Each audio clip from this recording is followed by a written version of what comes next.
L'adolescència és una etapa clau, una etapa de canvi, no és una etapa per la que s'ha de passar. I entre aquests canvis, el cervell de l'adolescent és un d'ells. És un cervell diferent de l'adult, que cal aprofitar perquè es troba en ple creixement.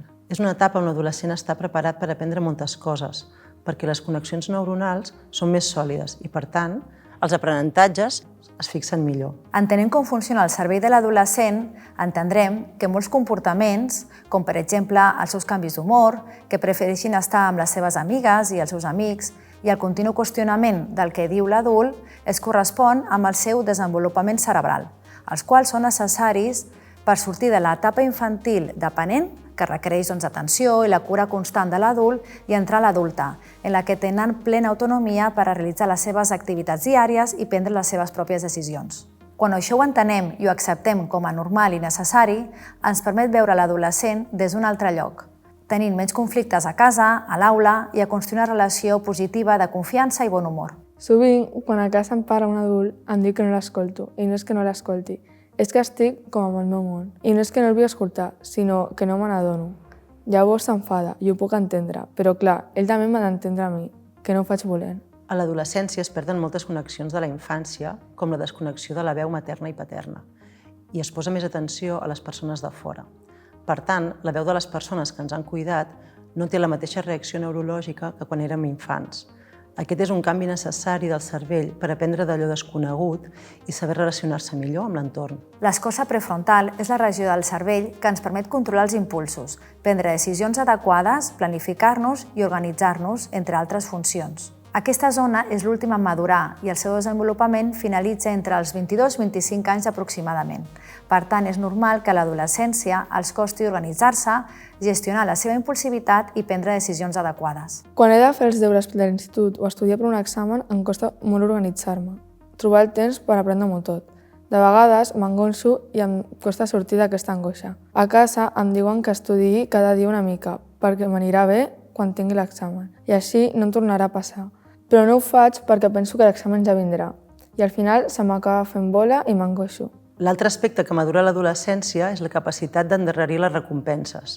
És a dir, si a la nostra filla o fill o alumne adolescent li expliquem la importància d'estudiar, si no té examen a l'endemà, probablement preferirà passar la tarda amb les seves amistats en lloc d'estudiar, perquè el no estudiar no té un impacte immediat, sinó que és per més endavant. A més, la regió on es dona aquest sistema de plaer recompensa està hiperactivada. Això vol dir que totes les activitats que els donen plaer, com són menjar, sortir amb les amistats, ballar, sexe, alcohol, videojocs, drogues, provoca l'alliberació de dopamina. A major dopamina, major sensació al cos. I donat que tenen poc autocontrol de la impulsivitat, això explica les conductes de risc que poden tenir en ocasions i que es poden penedir quan baixen els nivells de dopamina. Per tant, saber què passa en aquesta etapa és clau per acompanyar-los des de la comprensió i tenir una relació positiva amb les nostres i els nostres adolescents. El rellotge biològic a l'adolescència és diferent del dels adults. El pic de melatonina d'hormona, que indica que el cos ha necessitat d'anar-se'n a dormir, es dona a primera hora del matí i no a l'última hora de la tarda, cosa que altera el ritme circadià. Això explica per què als adolescents el seu cos els demana anar-se'n a dormir i aixecar-se més tard. En relació a les persones adultes, l'adolescent retarda un parell d'hores, tant a l'hora de ficar-se al llit com a l'hora de llevar-se. Per tant, són més noctàmbuls que els adults i aquests canvis en el patró de son són normals. A més, cal afegir que el seu cervell, com que es troba en ple creixement d'aprenentatge, consumeix molta energia. Tot això fa que hagin de dormir entre 9 i 10 hores, però sovint no és així. I què passa quan s'han d'aixecar abans per anar a l'institut o per a treballar? Tinc son, molta son. Em costa molt llevar-me als matins. Apago el despertador una i altra vegada.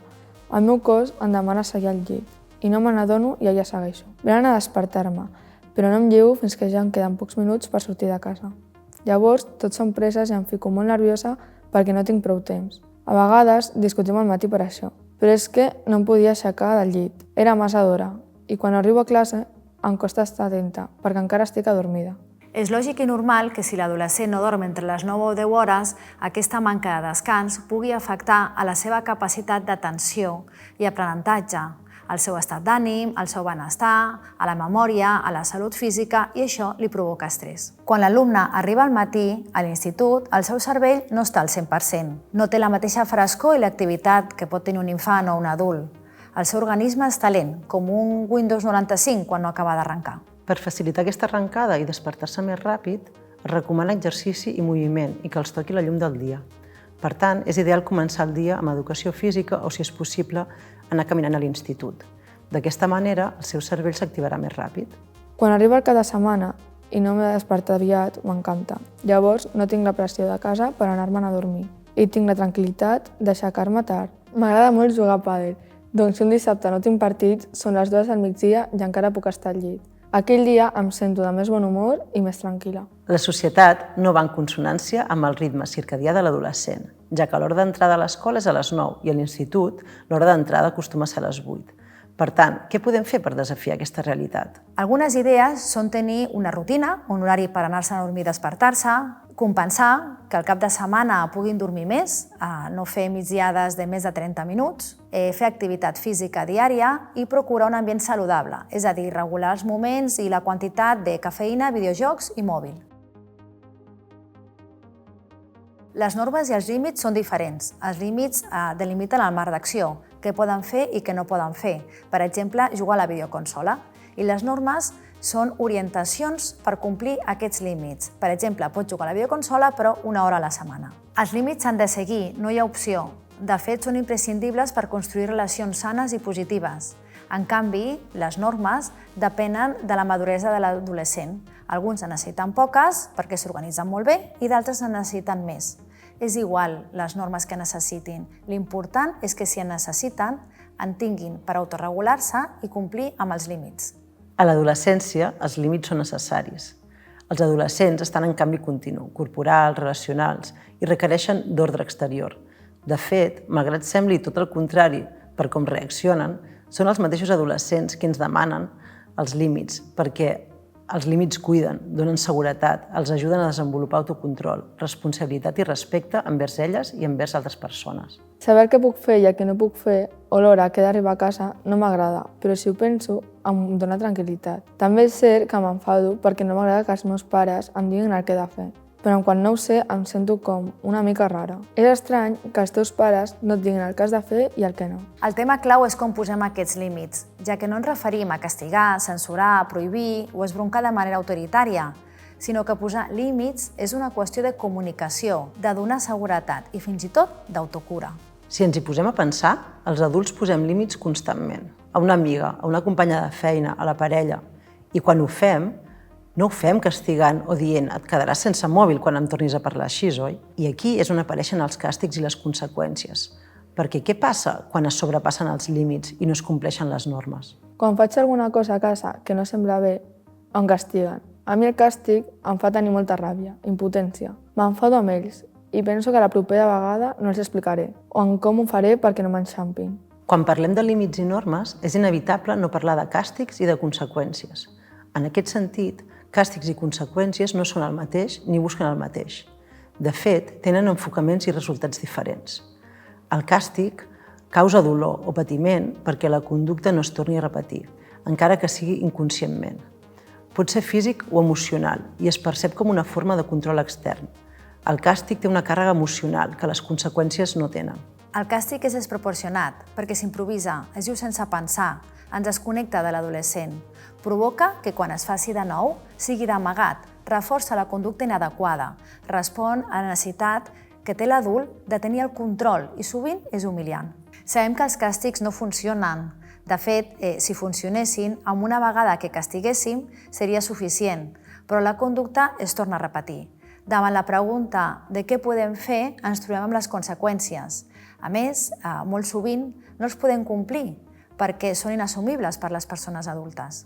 La conseqüència té per objectiu relacionar el comportament amb les repercussions lògiques que se'n deriven. És a dir, reflexionar sobre les conseqüències de les seves accions promovent, així, la seva responsabilitat personal. En aquest sentit, la conseqüència és raonable, perquè és proporcional a la falta, és respectuosa, es relaciona amb l'actitud incorrecta, modela la conducta, es centra en el que passa i el to emocional amb el que es parla és des de la calma i amb actitud adulta. Possiblement, si em fessin pensar des de la calma, sense jutjar-me ni cridar-me, el que suposa quan no faig alguna cosa bé, ho entendria i a la propera vegada faria el possible perquè no tornés a passar. La línia entre el càstig i la conseqüència és molt fina.